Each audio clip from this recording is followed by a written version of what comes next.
everybody. I'm Karen Hartglass, and you are listening to It's All About Food. Thank you, everyone, for joining me today. I've got a special guest. Everybody I talk to is special, and I'm often very excited to speak to the people that I bring on the show, but this might top them all. I have with me Gail Eisnitz, winner of the Albert Schweitzer Medal for Outstanding Achievement in Animal Welfare. Gail is the chief investigator for the Humane Farming Association. Her work has resulted in exposés by ABC's Good Morning America, Primetime Live, Dateline NBC, and her interviews have been heard on more than 1,600 radio stations. Her work has been featured in such newspapers as the New York Times, Washington Post, San Francisco Chronicle. Have you ever heard of these? Miami Herald, Detroit Free Press, Texas Monthly, Denver Business Journal, Los Angeles Times, and U.S. News and World Report. Gail's first book, Slaughterhouse, The Shocking Story of Greed, Neglect, and Inhumane Treatment Inside the U.S. Meat Industry, was published in 1997. And today we're going to highlight her newest book, Out of Sight and Undercover, Investigators Fight for Animal Rights and Her Own Survival. Gail, I'm so happy to talk to you. Thank you, Karen. I'm really excited about talking to you. I love meeting people whose work I've supported, whose work I believe in, whose integrity is powerful and courageous. And you are definitely one of those people. Oh, thank you. Yeah, you're a good one. And I'm surprised. Have we met? I don't think so. I don't think so. I know we're Facebook friends, but what does that mean today? Anyway, I wish I had met you. I've known about you for a very long time. Well, since Slaughterhouse came out, actually, your first book. And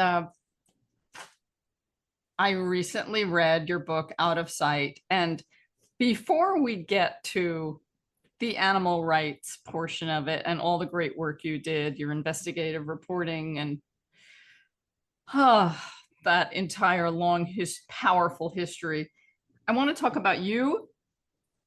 And I want to start with seeing dots. Now, this show is called It's All About Food. I usually talk about food and all the impacts, politics, health, environment, animals, everything that's related to food. But you talk about your health journey in this book and seeing dots, and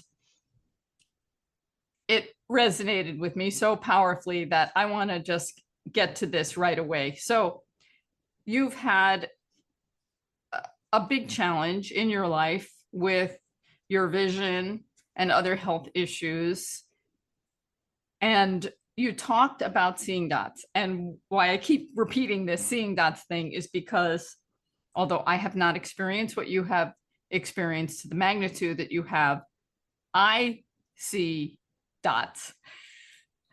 And it's kind of like a coming out story, or we're at some sort of 12-step program. I see dots. and it's something that I don't talk about. It's not that I have any shame about it. It's just nobody talks about it. Fortunately for me, it has not been debilitating. But when I was very young, about 5 years old, just like you were, as you explain in your book, I said to my parents, I see dots. And they didn't know what that meant. I never did. Never really went anywhere. And a few years ago, my sister brought it up because she remembered, she was older. And she said, do you still see dots? And then I went online and I learned it was a thing and it had a name, visual snow. And although the photo that they showed to describe what it was not exactly what I experienced, but it was very close. And I went, oh my God, it is a thing. So can we talk about the visual snow, seeing dots, and your experience with that? Sure. Yeah, I was so happy to hear that you see dots. Isn't that funny? We're not alone. I know. Well, visual snow syndrome was only recognized in the scientific literature 10 years ago. So if you had looked it up before then, you wouldn't have known anything about it. And I Right. was only diagnosed 3 years ago while I was writing Out of Sight. And yeah, it has not been an easy journey for me because it's pixelation to make it clearer to people. It's like a George Seurat picture, painting.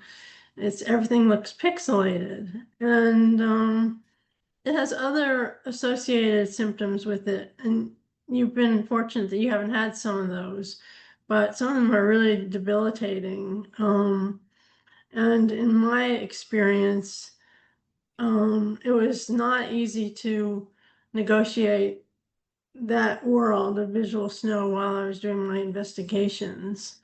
But But somehow some you did. I'm sorry. Somehow you did. Oh, somehow I did, but I kind of had to. I didn't see that I had any alternative. I knew what was going on with the animals, so I didn't have much of a choice. I, Yeah. I don't know, Gail. I think there's something, you have a superpower. You clearly have a superpower. And just like I'm not into the Marvel universe and the DC universe. My partner Gary watches that stuff late at night when I'm sleeping. But um, what I understand about some of these characters is they've had a traumatic event happen to them, something that affects them physically. But from that comes their superpower.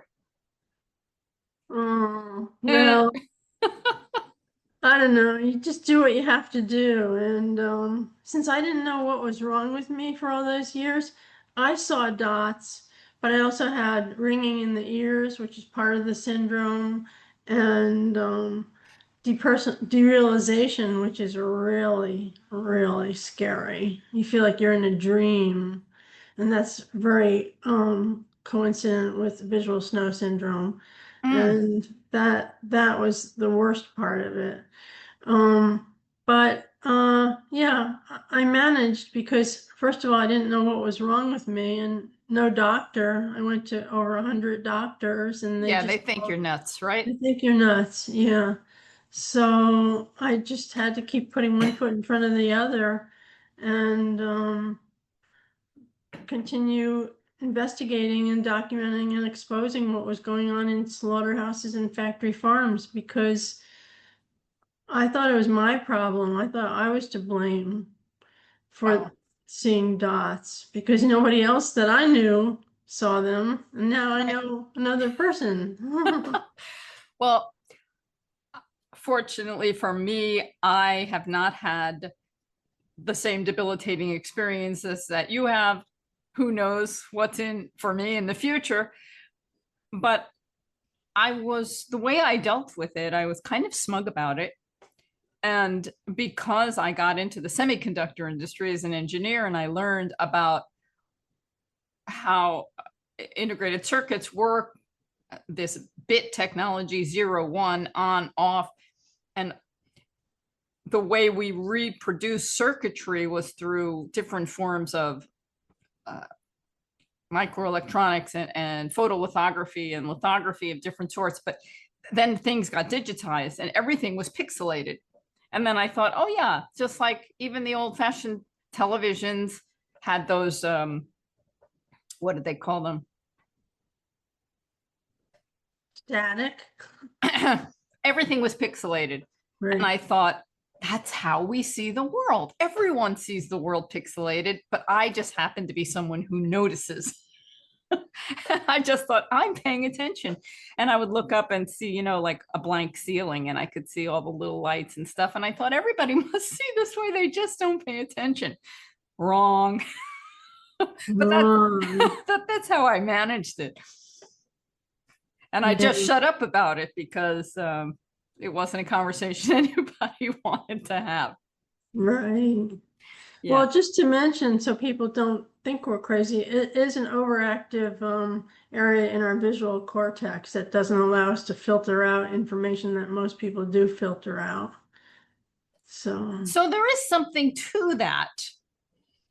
where we're not filtering as much as maybe we should, and they call that an anomaly or something not right.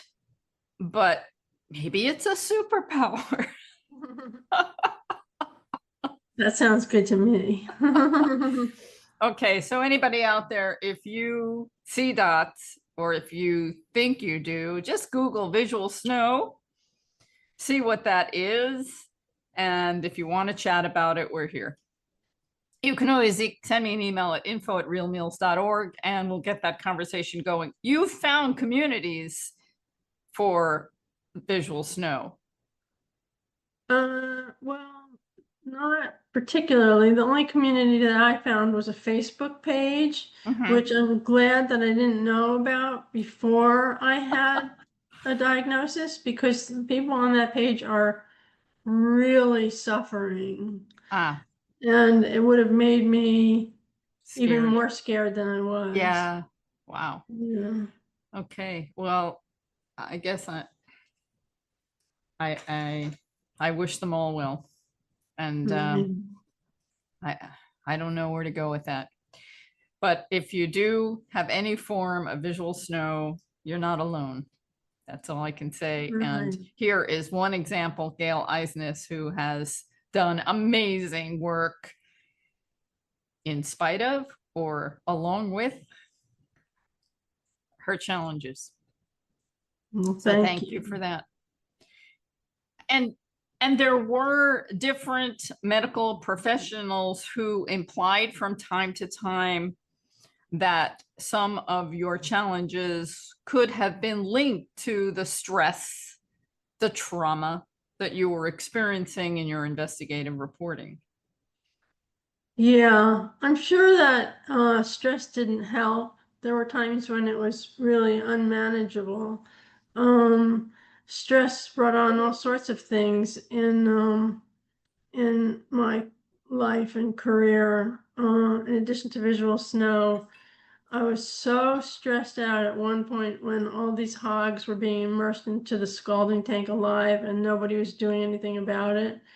And I had a boss that would not let me expose it because he was not a healthy person. He's in jail now for life. Yeah, we'll get Um, on. We'll get back to that one. Yeah. yeah, right. But I was so stressed out. I said, I was 35 and I said, I'm so stressed out. It will be amazing if I don't get breast cancer. And lo and behold, 6 months later, I had it. Yeah, your So, body knew. yeah, yeah, your body can do interesting things. Yeah, your Yeah. body knew at that point that you already had breast cancer when you wrote it. Oh, Yeah. Your right. body knows a lot of things. And just like filtering out with our seeing dots and not filtering out enough, our bodies know a lot of things. We just don't know how to communicate with our bodies effectively. And people are starting to develop tools to that. That's not what this program is about today. But I know that I have used some of them in my own cancer journey, which were profound and powerful. Talking to our bodies, talking to the memory in our bodies. It's really a fascinating subject that will probably get more and more Wow. developed over time. Yeah, it's a wow. But this is all about you, Gail. And you are clearly a kind and loving and generous, caring person.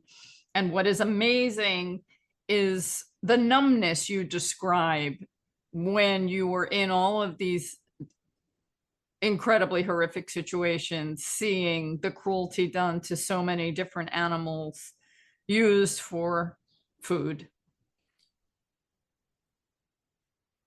And can we go into that a little, this way that you managed? Can you explain it? Do you know where it came from? Do you still experience things that way?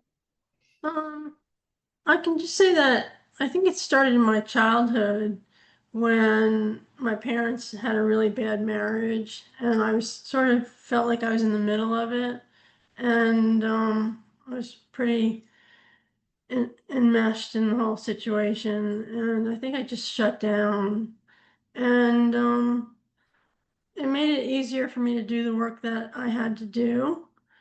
Um, but I'm still somewhat numb, but I'm thawing. I'm starting to thaw.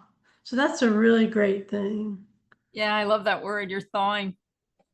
Yeah. Well, I want to get back to your superpower because here was a traumatic event, traumatic to you as a young child. And as a result, it made you not feel your feelings. I'm sure that had some impact on your health because we know it does. But it also enabled you to see what no one wants to see. See it, witness it, which is such a key word, and write it so that we can all witness it. And I know many people, sometimes myself included, who say, I don't want to see those videos of the animals being tortured. I can't see them. I don't want to see them. But your words, without the visual, enable us to see and feel so powerfully. There are so many experiences in the book. I was even going to ask you if you would want to read a section of them, but they're all so, so powerful Oh, thank you. without pictures. Yes, we decided not to include pictures because we didn't want to upset people. And the book is written sort of as a mystery. It's a detective story trying to figure out what is wrong with me. And it's written that way. It's a memoir. It's written that way on purpose so that people can want to read it and not want to put it down when the graphic things come up. Um, People say it's a page turner and they can't put it down, and that makes me really, really happy because that was very intentional. Yeah, it is a page turner. One of the things I liked, I don't know how intentional this was, but there are many chapters and they're all short. And I love that. Sometimes I'm reading the book on the subway. I don't have a lot of time. And it's just nice. Oh, that chapter's done. I can move on. But I want to get back to it really soon. Yeah, Yeah. yeah. I'm glad it worked out that way. That was not intentional. Okay. Great. Well, I have to admit that I did cry a lot. So without pictures, I was extremely moved. And one of the things that made it especially powerful, well, maybe two things, is that I don't know how much we've improved in terms of our treatment of animals that are raised and slaughtered for food. And the other part is how much corruption is in our government, has been in our government for so long, and is now just so visually apparent. It's not covert anymore. It's just right in front of us and it's happening like every other second. And both of these things are so apparent in your book. Right, They're right. very current. Well, my supervisor, the founder of Humane Farming Association, he always reminds me to talk about our successes because there's things are so bad in the farm animal business that it's important to remember that we do have successes, but things to me seem like they are getting worse. But I can share some of our successes with you if you want to hear them. I love success stories. Please. Okay, well, Humane Farming Association's National Veal Boycott, which we started when veal was a rising and upcoming industry. Most people know that veal calves have historically been kept in tiny crates and can't turn around for 4 to 5 months. That national veal boycott has seen veal production decline about 85%. So that's fantastic. So that's one of our successes. Another success was when I begged, implored, pleaded with a reporter from the Washington Post to do a story on slaughterhouse violations, and he used quite a bit of my findings and did a front page story in the Washington Post on slaughterhouse violations, and it shook Congress to the core, and it made them fund the Humane Methods of Slaughter Act for the first time in 43 years. It had been on the books for 43 years without a dime of funding for enforcement. So that was a success. Another success is HFA shut down what was going to be the third largest hog factory in the world. It was sited on tribal lands on the Rosebud Sioux Reservation in South Dakota. And so that was a big success. And then another success, and then I'll get to the bad stuff. But another success was when HBO ran an hour-and-a-half documentary 19 times in 1 month, and it's still available online, on an operation where we found that the producer was taking his old mother sows, mother pigs, who were no longer productive or who were injured or wounded or something, and kicking them out the door of the barn off a 4-foot ledge onto a pile in the freezing cold, and onto a pile of other dead and dying hogs, and put a chain around their necks and attached the other end of the chain to a front end loader, and lifted the tines of the front end loader and watched as the sows slowly, after 5 minutes, suffocated under the weight of their own bodies. And that was really a wonderful opportunity to get the public to see what goes on behind the closed doors of factory farms, because HBO, as I said, did an incredible documentary on that. It's called What was that called? Called Death on a Factory Farm. Yeah.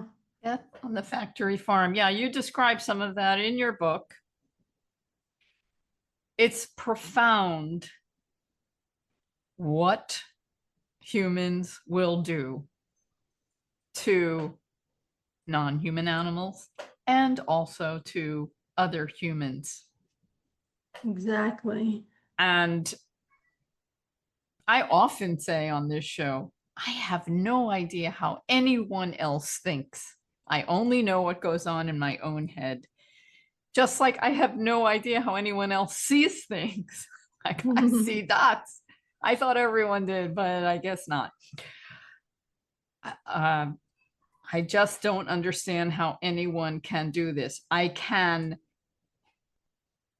slightly understand how some people that are in extreme poverty, maybe they came into this country illegally and they needed work and they want to raise their families, and they end up working in one of these hellholes, these slaughterhouses, and they're afraid for their lives, and so they follow the rules, or they disobey the rules because the rules aren't protected, the rules aren't inspected, and who's ever in charge is saying, just get this done and do it however, and all these horrible things happen.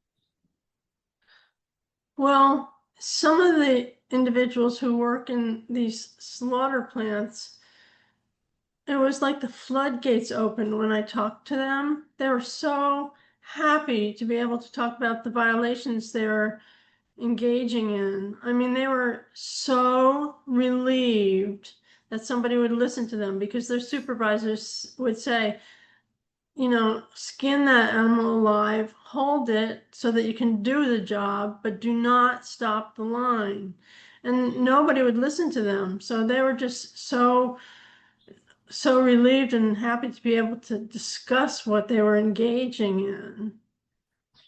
And I spoke with people who had spent, this was on the Slaughterhouse book, about 3 million, combined total of about 3 million hours on the kill floor.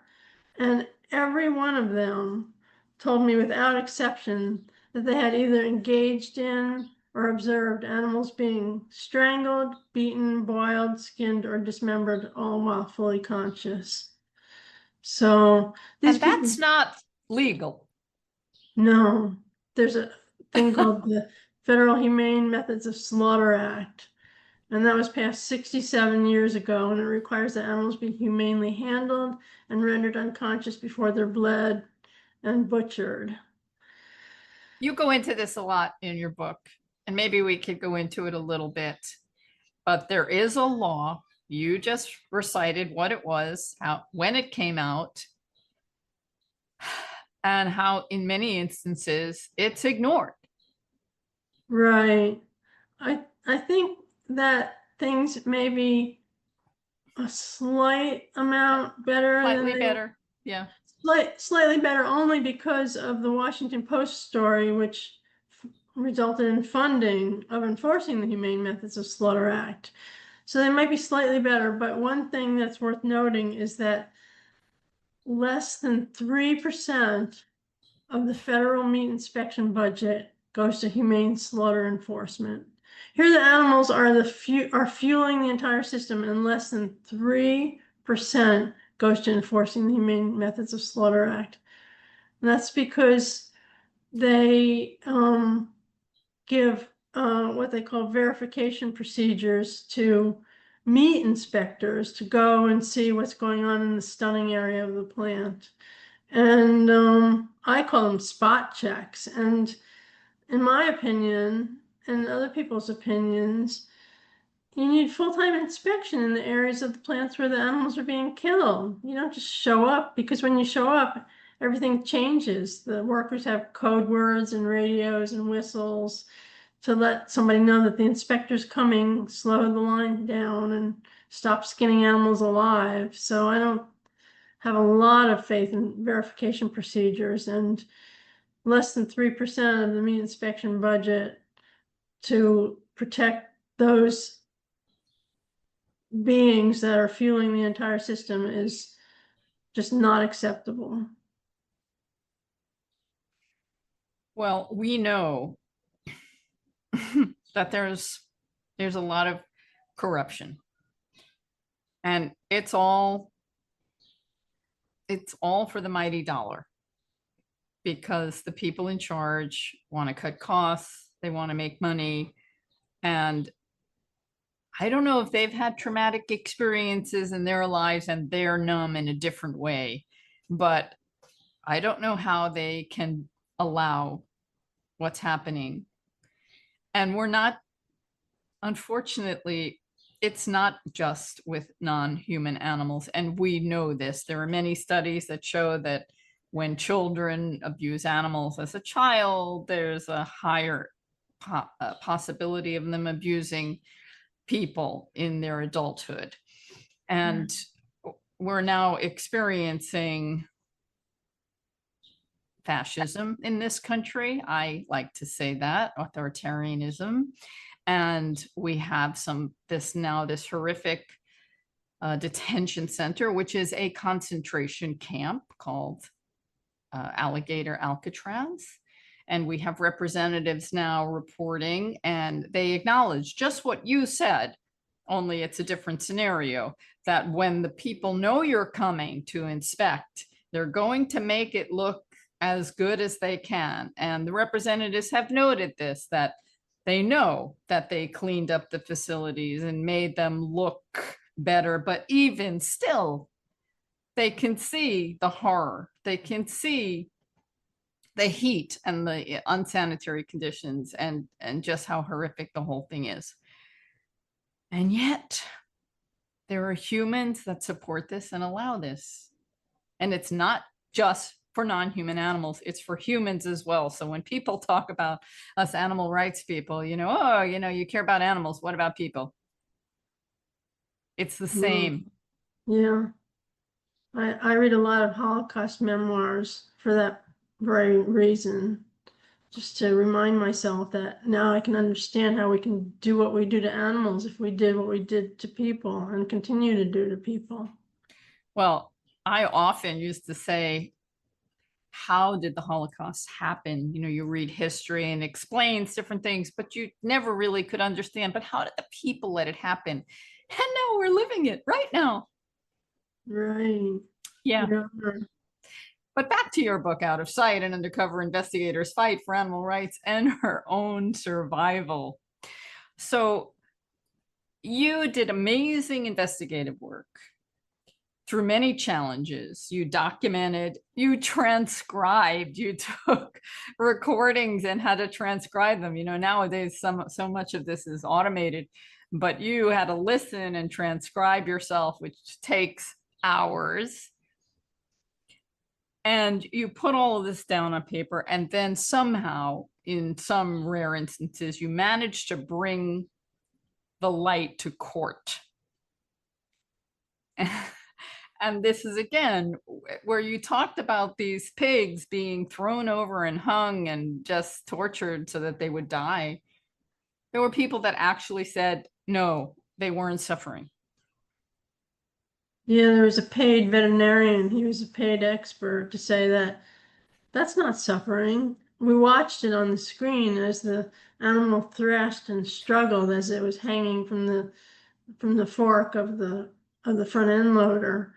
And he said, in my opinion, that's not suffering. People will do anything for money. Yeah, that's not suffering. You can see it in the film in front of you. You can hear their screams and cries. Oh, but they're not feeling anything. It's not unlike what's considered standard agricultural practice in this country for agricultural things like gestation crates. Are you familiar with gestation Oh, crates? absolutely. Yeah. I mean, there you have a 400 to 600 pound mother pig in a crate that's 19 inches wide and can never turn around. And the things that she suffers, she goes crazy. She engages in stereotypic behavior, head bobbing and air chewing and bar biting until her mouth bleeds. Um, and they get, I won't get into too much detail, but I'll just give you a taste of it. Although, Yes, please. okay. They're standing above their own waist, the waste pit, and they get respiratory problems from inhaling the terrible air. They get foot problems and arthritis. They collapse in their crates and they starve to death because they can't reach the food trough. They're dragged out by their snouts and their ears and their legs and put on piles, and if they're lucky, they get shot. But I mean that's standard agricultural practice, and another standard agricultural practice. These are the simple things in the book. The book gets into things that are not standard agricultural practices, but thumping of piglets that are runts. They don't make weight, they're sick, or they're just runts. The workers grab the piglets by their hind legs, whirl them over their shoulders, and smash them headfirst to the concrete floor. And they don't necessarily die on the first smash. And it's called thumping, or it's also called packing. That's the industry acronym for pound against concrete. These things are American Veterinary Medical Association approved. These types of terrible things. I mean, that's because the American Veterinary Medical Association is in bed with the meat industry. I mean, the killing of 175 million poultry from avian influenza, the culling of them. The way they do that, ventilation shutdown plus, is they do exactly what the title says. They shut down the ventilation, they seal up the barns, they pump in heat or steam, and they let the animals bake Cook to death. Yeah. alive. And they do that with pigs too. They did that with 1 million pigs during the COVID pandemic. And it can take days. It can. And if they're not dead the next morning, then they come through with a captive bolt gun with the pigs and knock them in the head. And this is AVMA approved. Yes, this is approved. Now, if we did anything like thumping to a dog or a cat, people would be arrested. Absolutely. And we know that pigs are smarter. Right. So we know that they must feel. Yeah. We are one sick species, are we not? Well, we need to know what's happening, and that's why this work and your book is so important. And when people learn about these things, how do they feel? I mean, they're outraged, and I have to be careful. I walk such a fine line because I don't want people to think that the book is a litany of horrors, because it's not. Um, I want them to find it very readable, a very readable book. Well, And there are some beautiful moments you talk about with the people that you talk with and the experiences you share and how people love and support each other in difficult situations. There is a lot of beauty in the book. yeah, thank you for saying that. Yeah. Because I personally feel that love is the only answer. And that's a continuing thread throughout the book. Oh, good. Thank you for saying that. Yeah. Yeah. Well, people are shocked to know that line speeds, I'll give you a little bit of information about line speeds in slaughterhouses. Mm.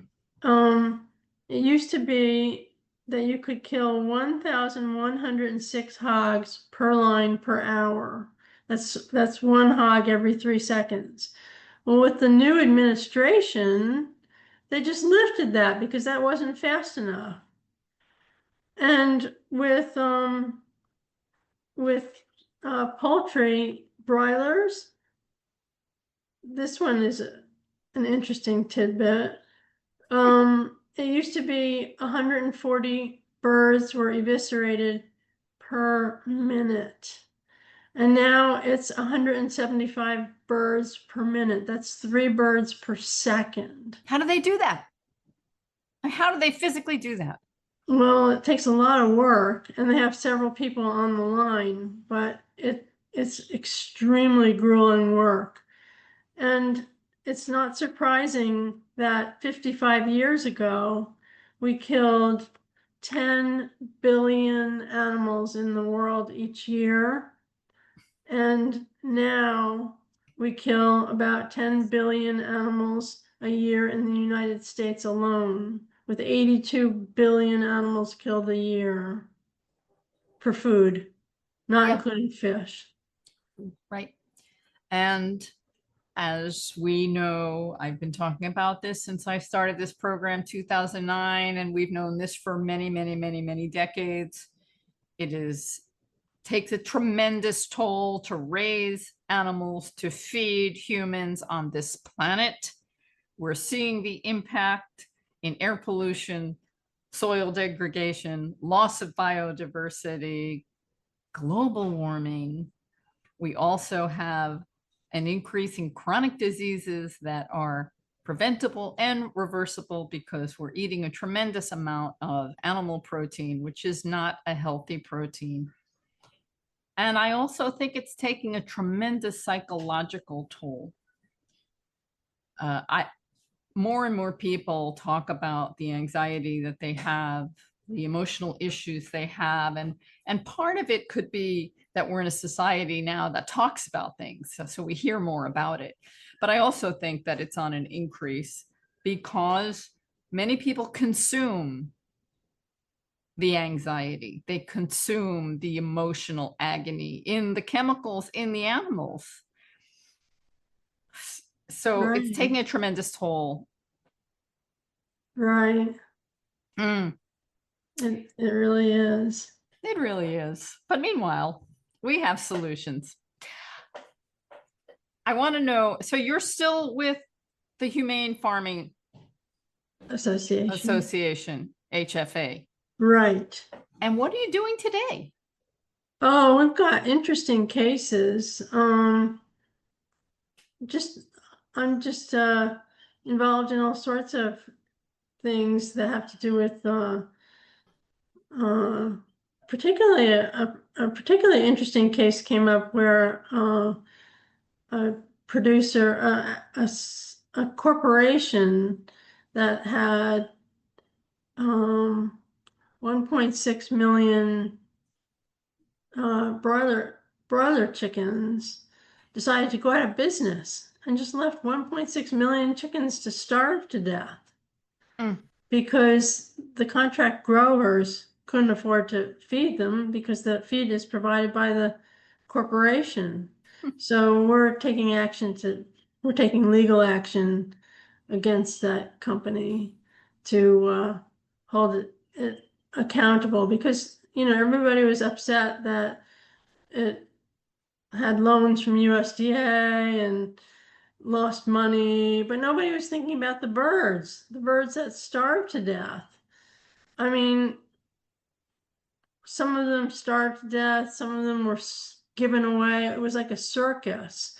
They couldn't get rid of them. They were giving them away. There were lines of cars and vans lined up to pick up these birds that people didn't know what to do with. And some of the birds were subjected to ventilation shutdown, I believe, depopulated. It was just a big horror show.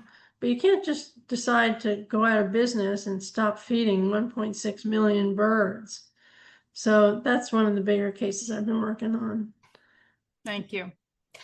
You earlier, when you were mentioning accomplishments, you mentioned the veal industry. And I remember when that first came about, and many people today, when I drop the word that I'm a vegan, and most people know I'm such a loud out vegan, but they always feel like they have to confess somehow and say, oh, I eat very little meat, or I, whatever. I'm like, okay, sure, you don't have to confess to me, but it happens all the time. But many people say, I don't eat veal.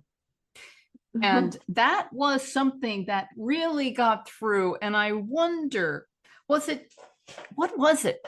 What was that successful formula? Was it just because it was in the early days and people just didn't know about the animal industry and that was something that triggered something? But what was it? Because we need to do more of those. Yeah, it was really successful. Humane Farming Association put a lot of resources into running ads, full page ads in national newspapers and Time and Newsweek and all those places of calves, of a calf in a tiny crate, completely taking up the whole crate.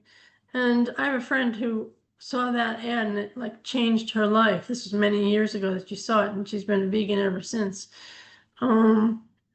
But those pictures really affected people. People don't realize that it's the same thing for mother pigs, sows that are in crates for years. But we're working on that. I mean, Yeah, there are a number of states that have banned gestation crates. yeah, that's true. I think there are 9 or 10. Yeah. But still, I think it's like at least 60% of breeding sows are in gestation crates in this country. Yeah, People got to have their bacon. yeah. Love my bacon. Uh-huh. So sad. It's an incredible disconnect. Okay, I had mentioned earlier that there's this connection between animal abusers as children who ultimately abuse adults later on.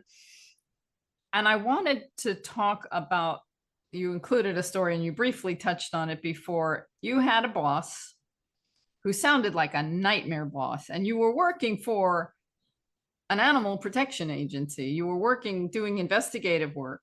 For the biggest one in the country. And this guy was terrible to you. And then later on, after you left the company, you found out that he had been convicted and imprisoned for sex trafficking for life. Right.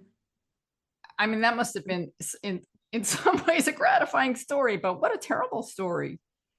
Well, it wasn't so much that he was bad to me. He wasn't very friendly to me. He knew that I didn't care for him. But what was bad was that he would not let me expose my slaughterhouse findings. So here I am knowing that animals are being skinned alive and boiled alive at certain plants, and he would not let me do anything about it. So that's why I had to quit. And then, yes, later I found out that he was molesting a girl from age 8 to 11, I think. I'm not quite sure about that. 8 to 10 or 8 to 11, with the permission of her mother, giving her gifts, and now he's in prison for life. It's just a mind-boggling story because I don't know about anybody else.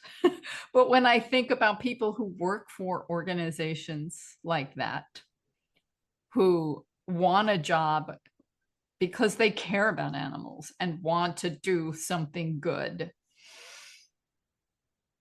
end up exploiting secretly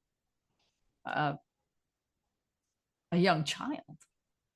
It's just mind-boggling. Did this guy really care about animals?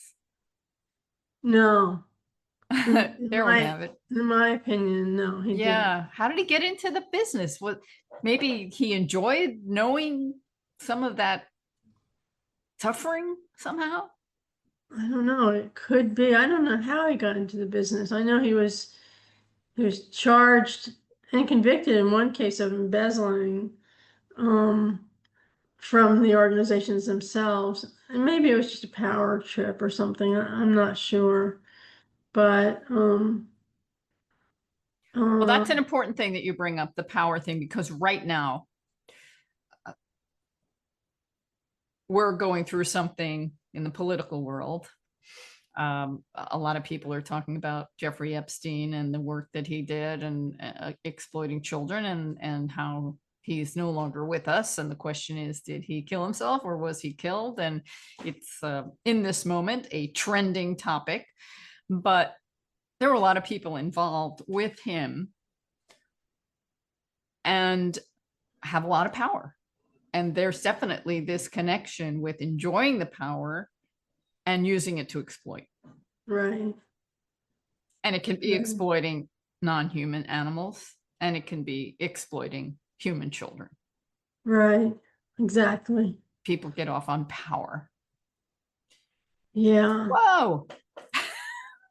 And we've seen it too, when the Me Too movement came out, how there were a number of leaders of animal rights organizations that were kind of accused of sexual harassment and some sort of misogyny.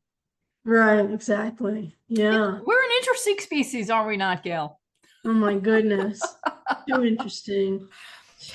I want to know, Gail, what brings you joy? Oh my gosh. My kitty brings me joy, and just I find joy in every moment. I'm such a content person. I really do. I just find joy in every moment. I just think that I don't know how to put it, just there's beauty in everything.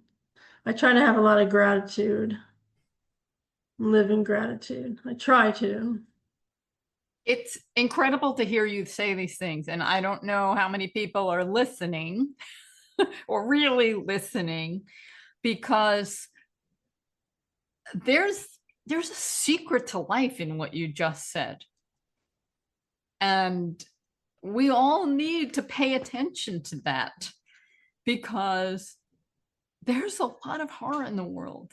And yeah, I've been talking about it on this program. It's all about food since 2009. A lot of people talk about it, a lot of people write books about it, but at the same time, we have to acknowledge the beauty, and we have to find a way to see it and experience it, because there's no other way to make things better. Right. I mean, I certainly can't say I was always this way. And my diagnosis of visual snow syndrome 3 years ago changed a lot for me, because until then I just basically thought I had a serious, I didn't know what was wrong with me. And you And blamed nobody, yourself in some ways. yes, I blame myself. Now that I know, I I think I put it in the book this way. Now I know what's wrong with me. I know what's right with me, and I feel so good about things. It makes a big difference. Wow. Yeah. just like that.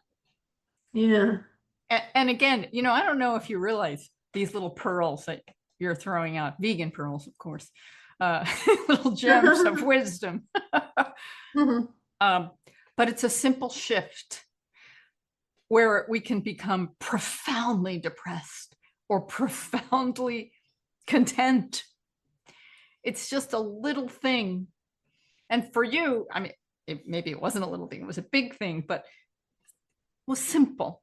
A name, an acknowledgement that you knew it wasn't you, it was something human. Human. It was something human and normal because you're not the only one. Right. And then I meet you. I see dots. I also wanted to mention on the seeing dots spectrum, I had mentioned it to you when we wrote, but last year I experienced 2 days in a row, 2 events of scintillating scotoma, which thankfully to Googling, I learned what it was and learned that it's considered a migraine, although I didn't have any pain in my head. But I'm thinking maybe that was related to my seeing dots. Unfortunately, I haven't had any more experiences like that, but I was under a lot of stress. Scintillating scotoma is a visual experience. For me, it only lasted like 10 minutes. But I saw this arc, this rainbow of color. And I saw it in both eyes. I saw it with my eyes closed. And it was in the side field of vision. And it was really quite lovely. And it looked somewhat like a graphic cartoon. The images were very geometric. It was just fascinating and scary because I was in a musical at the time. I was singing in A Little Night Music, a Stephen Sondheim musical. And the first time it happened, I was off stage. The second time it happened, I was on stage. Oh, And I'm like, no. okay, just say your lines. It's cool. And fortunately, nothing really became of it. And I ended up seeing a specialist who told me, if it ever happens again, let me know. But he assured me that it was nothing serious. Right. It's fascinating that our brains work the way they do, You're not and that kidding. we're able to accomplish hundreds of thousands of events without us consciously controlling them and making our bodies do what they do for as long as they do. It's just amazing. And occasionally, okay, things go out of whack sometimes. Yeah. As long as it's just a little migraine, it, it's fine. The thing that is very meaningful to me is food. And of course, we've been talking about the slaughtering of animals for food, so it's definitely related to food. But I always like to bring it back to the luscious, delicious foods made from plants that nature has provided for us, that are good for us. And when we grow them organically and sustainably, they enrich the environment. They don't harm the environment. We have the answers. We can connect the dots to all the problems on Earth, and we have the solution, which is healthy, delicious plant food. Right. Yeah. So what is it what do you have some favorite foods or favorite places you like to go for wonderful vegan food? Or do you keep it simple? I keep it pretty simple. I eat a lot of things like chili and hummus and things like that. I'm not a very complicated eater. Hey, it's the So simple foods that are really the best foods for us. yeah, yeah. Um, one Absolutely.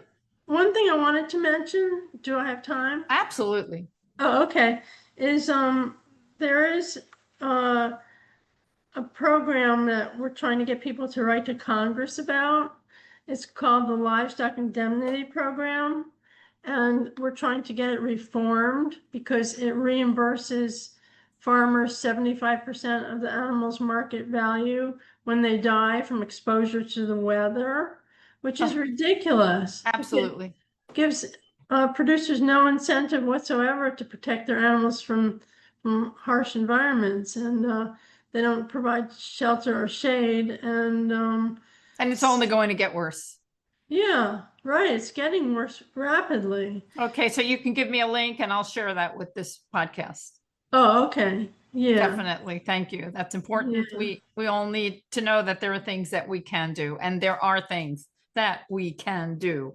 Yeah, we're just asking that producers be required to have disaster preparedness plans instead of just letting their animals just die. I mean, the USDA has paid out $500 million for millions of dead livestock and poultry in the last several years. That sounds like tremendous waste, government waste that we're trying Yes, to cut.